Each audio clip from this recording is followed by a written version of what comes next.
श्री कृष्ण कहते हैं, अगर आप अपने मन को अपने वश में नहीं करेंगे तो वो आपके दुश्मन की तरह काम करना शुरू कर देगा। निर्माण केवल पहले से बनी चीजों का नया रूप है। कोशिश की जाए तो अपने अशांत मन को आसानी से नियंत्रित किया जा सकता है।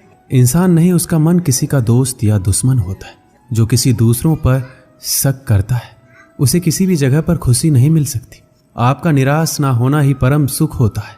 क्रोध मूर्खता को जन्म देता है। अफवाह से अकल का नाश और अकल के नाश से इंसान का नाश होता है। सही मायने में चोर वो है जो अपने हिस्से का काम किए बिना भोजन करता है।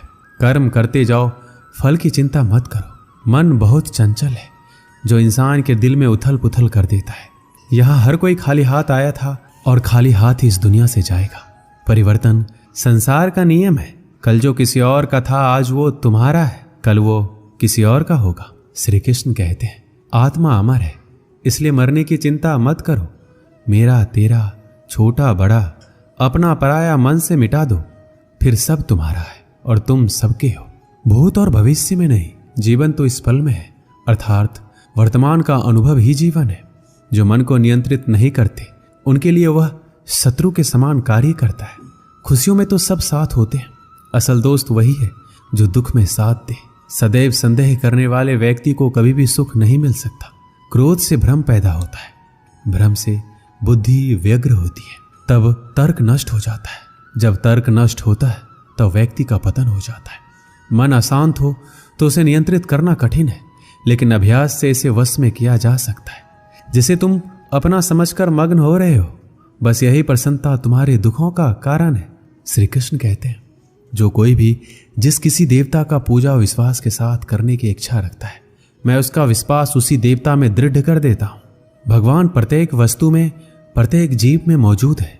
मैं ही इस सृष्टि की रचना करता हूँ, मैं ही इसका पालन पोषण करता हूँ और मैं ही इस सृष्टि का विनाश करता हूँ। मैं सभी प्राणियों को जानता हूँ, सभी के भूत भविष्य और वर्तमान को जानता हूँ, लेकिन मुझे कोई नहीं जानता। जो मुझे जिस रूप में पूजता है मैं उसी रूप में उसकी पूजा का फल देता हूँ। दुनिया में इंसान को हर चीज मिल जाती है, सिर्फ अपनी गलती ही नहीं मिलती। श्री कृष्ण कहते हैं, रास्ते कभी खत्म नहीं होते, बस लोग हिम्मत हार जाते हैं। तैरना सीखना है तो पानी में उतरना ही होगा। किनारे बैठकर कोई गोताखोर नहीं बनता। हीरे को परखना है तो अंधेरे का इंतजार करो। धूप में तो कांच के टुकड़े भी चमकने लगते हैं। जिंदगी में आप कितनी बार हारे ये कोई मायने नहीं रखता, क्योंकि आप जीतने के लिए पैदा हुए हैं। जिंदगी में कठिनाइयां आए तो उदास ना होना, क्योंकि कठिन रोल अच्छे अभिनेता को ही दिए जाते हैं। अगर अंधकार से लड़ने का संकल्प कोई कर लेता है तो एक अकेला जुगनू भी सब अंधकार हर लेता है। बारिश की बूंदें भले ही छोटी हो, लेकिन उनका लगातार बरसना बड़ी नदियों का बहाव बन जाता है। वैसे ही हमारे छोटे छोटे प्रयास भी जिंदगी में बड़ा परिवर्तन ला सकते हैं। पूरे संसार में ईश्वर ने सिर्फ मनुष्य को ही मुस्कुराने का गुण दिया है।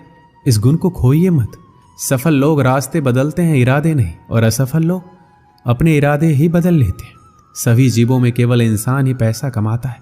और कितनी अजीब बात है ये, कोई जीव कभी भूखा नहीं मरता और इंसान का कभी पेट नहीं भरता। विश्वास रखो उस भगवान पे, कभी ज्यादा मांगो नहीं, कम वो कभी देगा नहीं। सारे सबक किताबों में नहीं मिलते, कुछ सबक जिंदगी भी सिखाती है। जिंदगी में रिस्क लेने से कभी मत डरो, या तो जीत मिलेगी या हार भी गए तो सीख मिलेगी। शानदार जिंदगी जीने के दो ही तरीके हैं, जो पसंद है उसे हासिल करो, नहीं तो जो हासिल है उसे पसंद करो। मेरी सफलता को देखकर हैरान है बहुत लोग। किसी ने मेरे पांव के छाले नहीं देखे। अगर सफलता चाहिए तो कभी वक्त और हालात पे रोना नहीं। मंजिल दूर ही सही पर घबराना मत, क्योंकि नदी कभी ये नहीं पूछती कि समंदर अभी कितना दूर है। गिरते रहो, भटकते रहो, सीखते रहो, लेकिन कभी हार मत मानो। जब लोग आपकी नकल करने लगे तो समझ लेना जिंदगी में सफल हो रहे हो। कमाओ, कमाते रहो, और तब तक कमाओ जब तक महंगी चीज सस्ती ना लगने लगे। सिर्फ खड़े होकर पानी देखने से आप नदी पार नहीं कर सकते। जितना कठिन संघर्ष होगा, जीत उतनी ही शानदार होगी। यदि लोग आपके लक्ष्य पर हंस नहीं रहे तो समझो आपका लक्ष्य बहुत छोटा है। हुनर तो सब में होता है, फर्क बस इतना होता है किसी का छिप जाता है तो किसी का छप जाता है। दूसरों को सुनने के लिए अपनी आवाज ऊंची मत कीजिए, बल्कि अपना व्यक्तित्व इतना ऊंचा बनाइए कि आपको सुनने की लोग मन्नत करें। अच्छा काम करते रहिए, चाहे लोग तारीफ करे या ना करे। पहचान से मिला काम थोड़े बहुत समय के लिए रहता है, लेकिन काम से मिली पहचान उम्र भर रहती है। जिंदगी अगर अपने हिसाब से जीनी हो तो कभी किसी के फैन मत बनो। जब गलती अपनी हो तो हमसे बड़ा कोई वकील नहीं, जब गलती दूसरों की हो तो हमसे बड़ा कोई जज नहीं। आपको खुश रहना ही आपका बुरा चाहने वालों के लिए सबसे बड़ी सजा है। जिस दिन आपका हस्ताक्षर ऑटोग्राफ में बदल जाएगा, उस दिन आप बड़े आदमी बन जाओगे। अगर एक हारा हुआ इंसान हारने के बाद भी मुस्कुरा दे तो जीतने वाला भी जीत की खुशी खो देता है। यह है मुस्कान की ताकत। अगर आपको हर बार अलग अलग तरह के कामों में सफलता मिली है तो इसका अर्थ है आपने कभी कुछ नया ट्राई ही नहीं किया। किसी काम को करो तो लगन से करो, नहीं तो बिल्कुल मत करो। बड़े सपने देखने वालों के बड़े सपने हमेशा पूरे होते हैं। सपने सच करने से पहले सपने देखने पड़ते हैं। ताकत शारीरिक क्षमता से नहीं आती, यह अजय इच्छा शक्ति से आती है।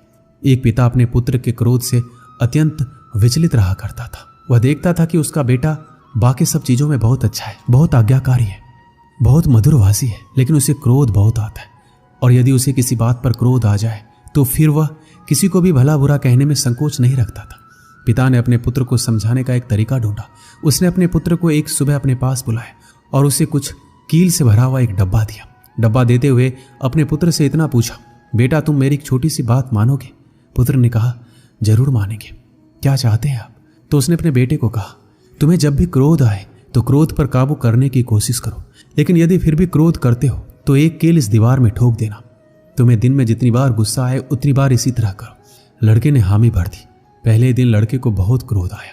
उसने दीवार में एक ही दिन में लगभग 20 के आसपास कील ठोक दी, लेकिन आगे आने वाले दिनों में दीवार पर लगने वाली कील की संख्या घटने लगी। एक दिन ऐसा भी आ गया जब उस दीवार में एक भी कील ठोकने की जरूरत नहीं पड़ी, क्योंकि लड़के ने समझ लिया था कि कील ठोकने से आसान है क्रोध को रोक लेना।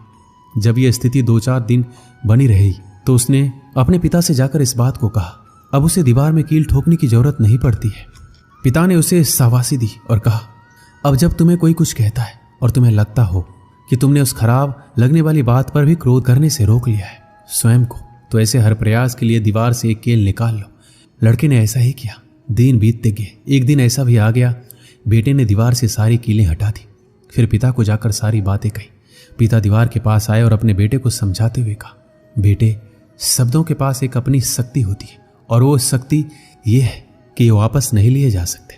किसी को भला बुरा कहने के बाद तुम उससे लाख माफी मांग लो, लेकिन इन दीवारों में बनी सुराख की तरह घाव फिर भी बना रहता है। इसलिए किसी को भी क्रोध में कुछ बुरा कहने से बचो। बेटा अपने पिता की दी हुई सीख से गदगद हो गया। उसने आगे से अपने क्रोध और वचन पर नियंत्रित करने की प्रतिज्ञा ले ली। हमें उत्तेजना के क्षणों में किसी को भी अपशब्द तथा अप्रिय नहीं कहना चाहिए। इससे बनने वाला घाव 1000 माफी मांगने से भी नहीं भरता है। दोस्तों, सीखने की प्रक्रिया कभी खत्म नहीं होती। आदमी जीवन पर्यंत सीखता रहता है, कुछ अपने अनुभवों से, कुछ दूसरों को देखकर तथा किताबों को पढ़कर। मुझे पूरा विश्वास है इस कहानियों के माध्यम से आप जरूर कुछ सीखे होंगे। मिलते हैं अगली वीडियो में। अपना ख्याल रखिएगा। जय श्री कृष्ण।